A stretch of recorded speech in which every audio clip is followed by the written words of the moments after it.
Salam hörmətli izləyicilər, bildiyiniz kimi bir dövlət yaranan zaman onun qarşısında duran ən mühüm məsələlərdən biri müəyyən dövlət qurumlarının yaranmasıdır ki, həmin qurumların sayəsində fəaliyyəti nəticəsində həmin dövlət öz işini davam etdirə bilsin, ayaq üstə dayana bilsin. Belə mühüm qurumlardan biri də mənə elə gəlir ki, hərb sahəsidir.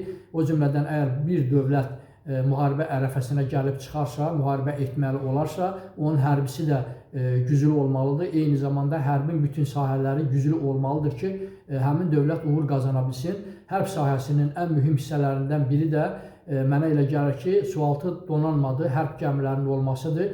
Belə ki, Birinci Dünya müharibəsi dövründə bu müharibəni aparan dövlətlər bu sahədə çox geri qalmışlar. Tək Almaniyanı çıxmaq şərti ilə Almaniya bu dövlətlərə baxanda çox irəli getmişdi. Bu sahədə sualtı donanma sahəsində həmin dövlətlərdən qat-qat üstün idi.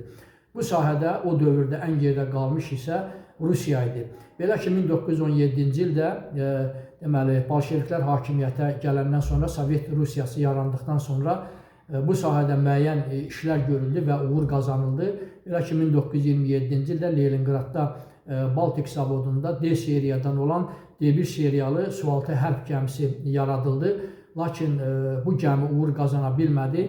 Belə ki, 1940-cı ildə Sovet-Fin müharibəsində həmin gəmi döyüşə girdi, amma qəzaya uğrayaraq batdı, yəni fəaliyyət göstərə bilmədi. Lakin D2 seriyasından olan bir sualtı hərb gəmisi isə SSR Almaniya arasında olan müharibədə 1942-ci ildə Baltik dənizində Almaniyaya məxsus böyük bir tankeri vuraraq onu batıra bildi və beləliklə də uğur qazandı.